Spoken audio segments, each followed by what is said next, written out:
talagang defective yung ICI na yan in the first place. Opo. So, nandyan na ngayon yung in-appoint ni Marcos na ombudsman. So, dapat na ang ombudsman na mag-take over. I think Marcos should withdraw the ICI so that the ombudsman will have its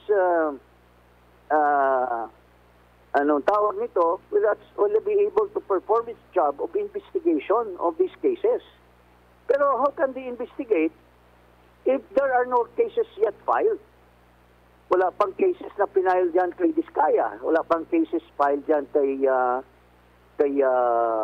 Bryce Fernandez, Alcantara, kay Robert Bernardo. These people have already made their statements. And from their own statements, they already admitted that they have committed graft and corruption. So kailan pa? Tapos itong issue naman kay Saldico. Wala pang charges. Mayroon ng statement si Alcantara at saka si Bernardo that they brought money to Saldico. Bakit wala pang pinapile na charges? Parang it seems that they are protecting Saldico. Baka pag nahuli na si Saldico, magsasabi ng magtuturo at matumbok yung mga mastermind nitong corruption na ito sa massive corruption in the history of our country.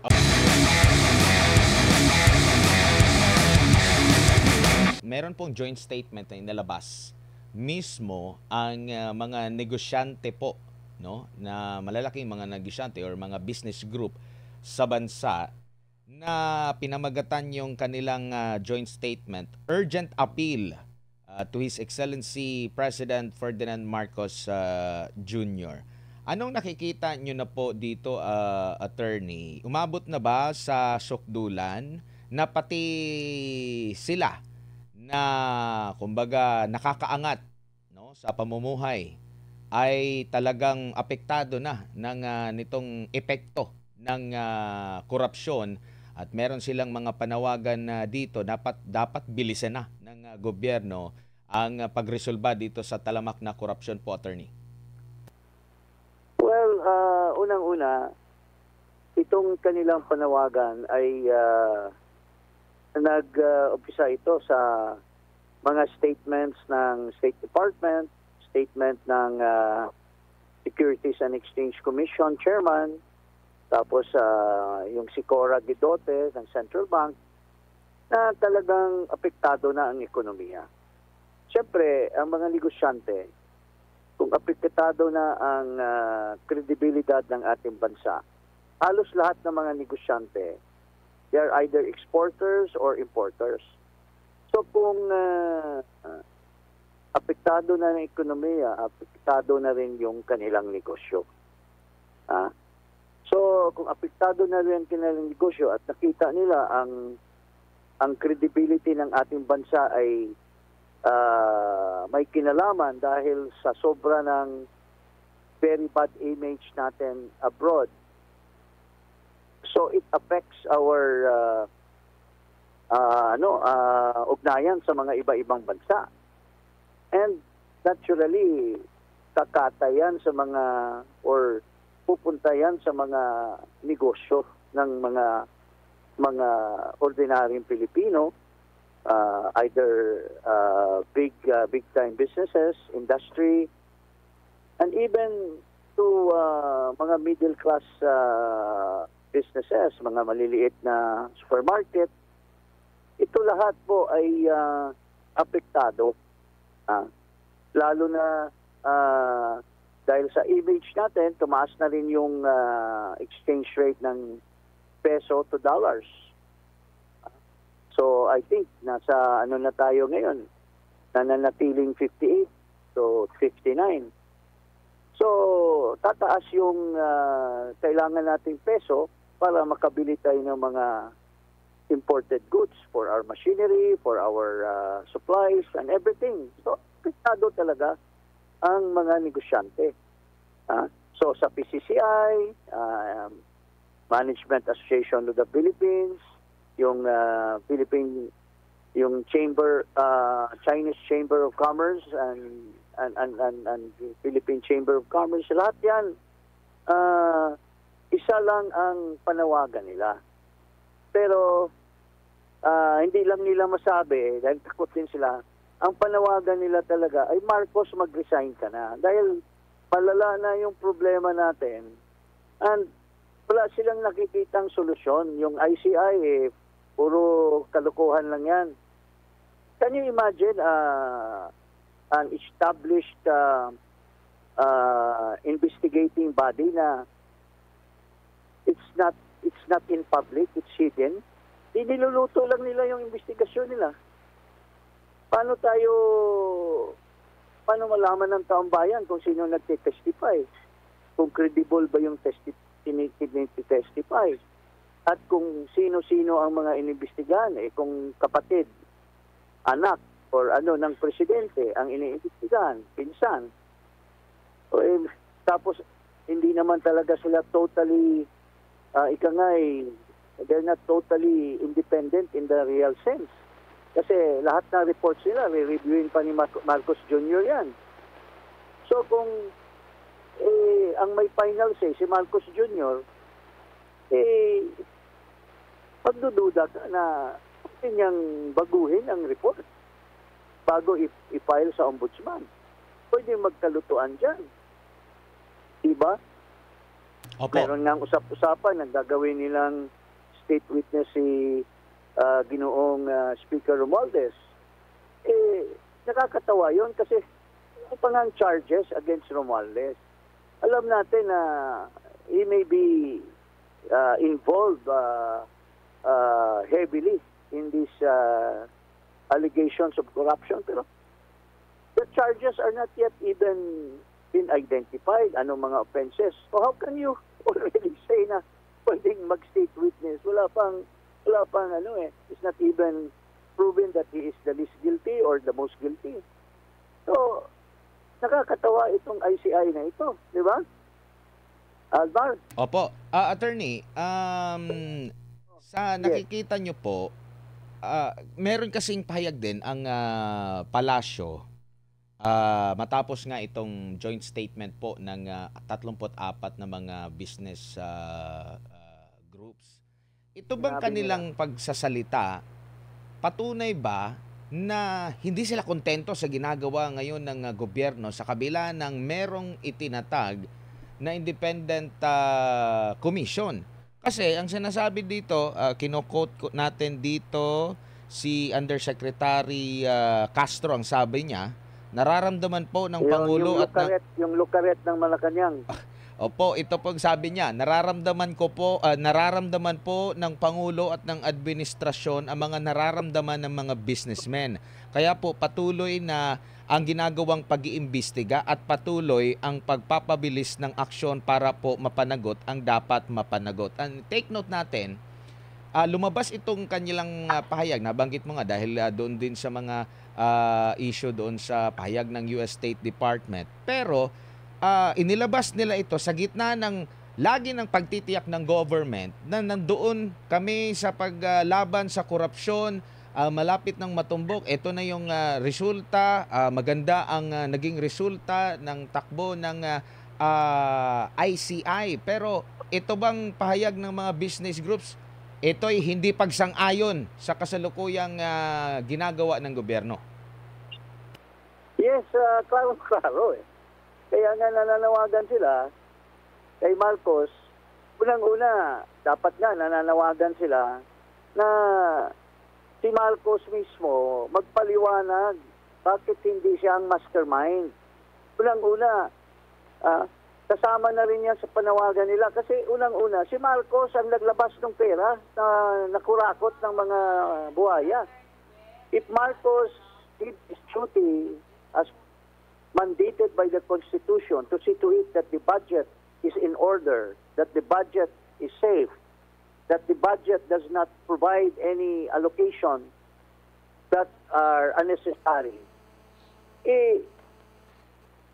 dapat pananagutan niya yan dahil pinalabas niya yung General Appropriations Act na may kardag-kardag trilyon na mga insertions.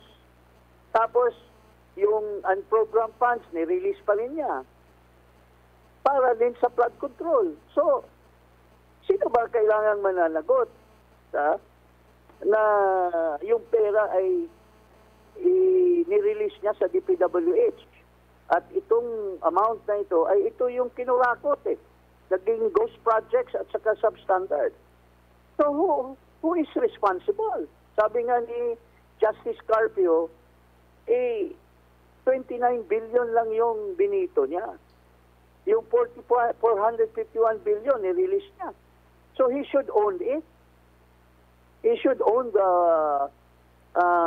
his responsibility as mandated by the Constitution. So kung hindi niya ni-release yung pera na yan, nag-aral siya, binasa niya yung General Appropriations Bill, at hindi niya pinag-releasean itong mga gobyerno na ito, Department of Public Works, mayroon ba kayang nakurakot na pera kung hindi niya ni-release yun? Kung hindi niya pinirmahan ay in-authorize yung pag-release ng unprogrammed funds to the same public works projects, mayroon ba kayang makurakot ang mga Kasi kung maski anong gagawin nila Marte, nila Saldi, nila Chis Escudero, nila Angara, nila Crispo, kung matino at tinitingnan ng presidente ang kapakanan ng ating bansa, na alam niya na yung net, ganun ang amount, tapos yung sa General Appropriations Bill, sobra-sobra na yung amount at puro flood control. Kung matino kang presidente, papayagan mo bang ilabas yan, Admar? Ikaw, tinatanong kita, pare.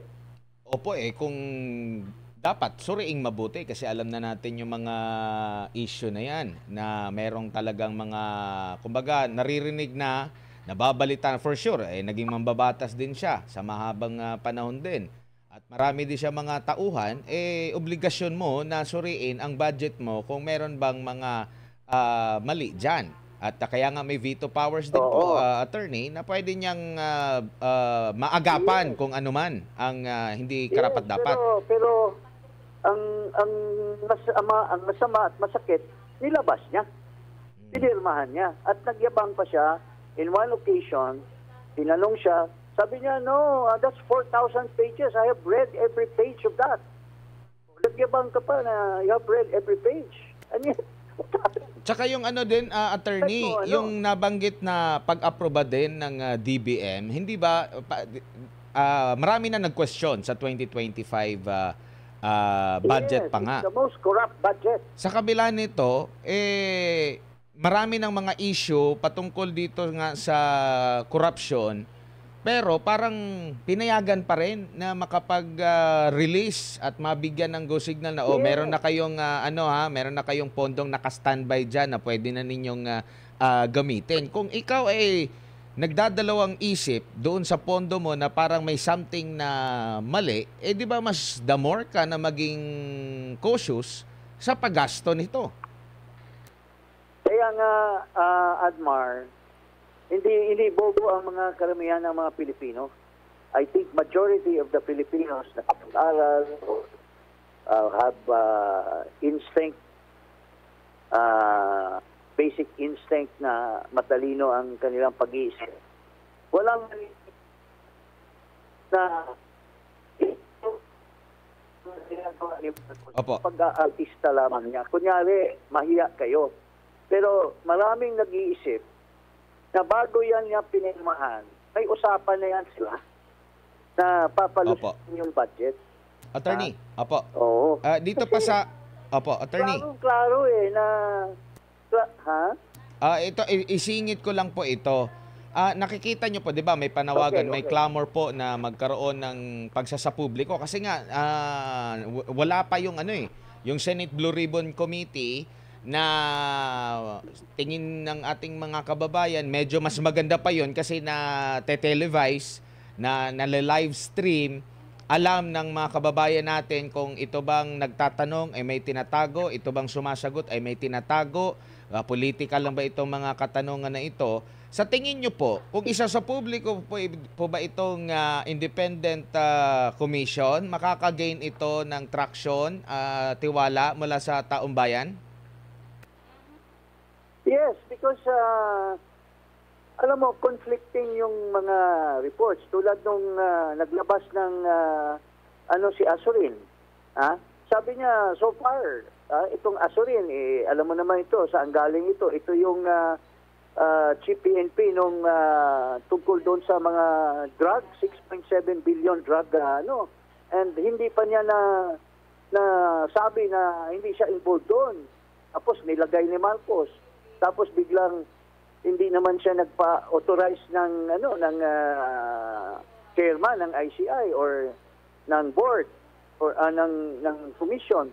Bigla siya naglabas at so far wala pa daw tutumbok na may kasalanan. Tapos kung tanungin mo si Singson, dami-dami na daw, dami-dami. So they are making several conflicting stories. Pero kung pinubliko mo yon, malalaman ng publiko kung anong mga pinag-iimbestigahan nila, sinong mga pinagtatanong. Halimbawa, si Romualdez, pumunta doon. Malalaman natin kung anong tinanong nila kay Romualdez o anong tinanong nila kay Bryce Fernandez, kay Alcantara. Malalaman natin, but we're in the dark. At mga tinatanong nila kay Vizcaya, and so on and so forth. We're in the dark. Nanguhula lang tayo.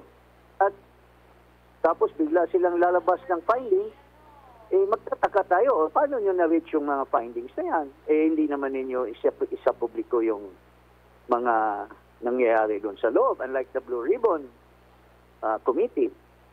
Opo. So, walang kredibilidad. Tapos mayroon pang isang bagay.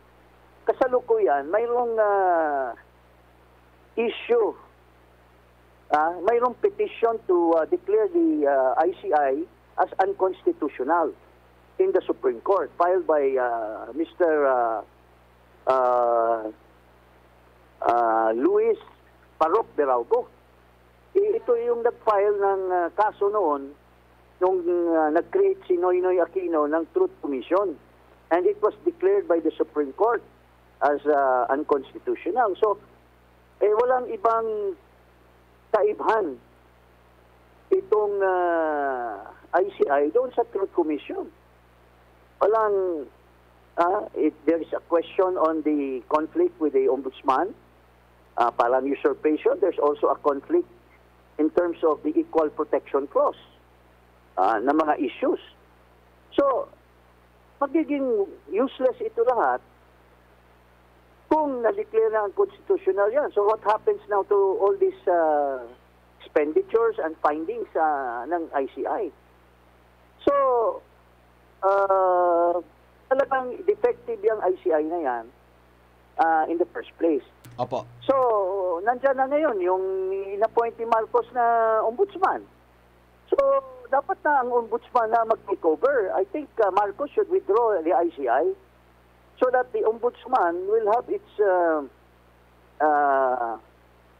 tawag nito, will be able to perform its job of investigation of these cases. Pero how can they investigate if there are no cases yet filed? Wala pang cases na pinile dyan kay Vizcaya. Wala pang cases filed dyan kay Bryce Fernandez, Alcantara, kay Robert Bernardo. These people have already made their statements. And from their own statements, they already admitted that they have committed graft and corruption. So kailan pa? Tapos, itong issue naman kay Saldico. Wala pang charges. Mayroon ng statement si Alcantara at saka si Bernardo that they brought money to Saldico. Bakit wala pang pinapile na charges? Parang it seems that they are protecting Saldico. Baka pag nahuli na si Saldico, magsasabi ng magtuturo at matumbok yung mga mastermind nitong corruption na ito sa massive corruption in the history of our country. Opo, attorney. Bago lang si partner Almar, huling tanong ko lang po, meron pong panayam kay dating Ombudsman Conchita Carpio Morales. Inoferan daw siya para nga dito sa ICI. Pero parang meron siyang sinet yata na condition na dapat maging malaya siya. Kumbaga hindi siya higpitan, kumbaga hindi siya i-isolate or kumbaga pigilan kung ano man yung gusto niya para Yes. lumabas. I heard Opo. what you said. I-connect ko lang din dito po sa isa sa mga apila nitong mga grupo ng mga negosyante kasi gusto nila rin na itong ICI or kahit siguro sa anumang klase ng investigasyon na free from political influence. Nakikita nyo rin po ba na merong political influence ito at nabanggit din ni Ombudsman Morales na ito yung nakikita niyang dahilan kung bakit hindi daw siya bakit hindi na tumawag ulit sa kanya para i-offer yung slot na yun. Unang-una, talagang may political influence yan. May political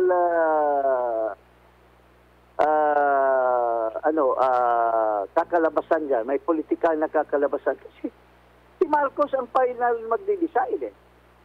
Lalo na nakakaduda na hindi sinapubliko. So, who will decide in the end? After the report has been prepared, they are under the office of the President. The President is the one that created them. So, siyempre, merong mga tao si Marcos, si Executive Secretary na nakasubaybay dyan. Pagka may mga sensitive na mga issues, lalo na pag it involves relatives, it involves protected people, mga contributor sa campaign funds in the last election, yung final say. Kaya politika pa rin. Mayroong final say si Marcos kung anong charges or sinong papailan ng charges sa ombudsman. Kaya nga nagiging hindi ka paniwala, sabi ni former Ombudsman Carpio Morales. Kasi nung sinabi na niyang gusto niyang fully independent as independent, hindi na siya tinawagan. So, obviously, ayaw ni Marcos yung wala siyang control. So, hindi na siya tinawagan. Tapos, tinanong pa nga si Carpio Morales, what do you think of this, Sabi niya, I don't believe in Marcos, sabi niya. About his credibility, parang something to do with that. Diba?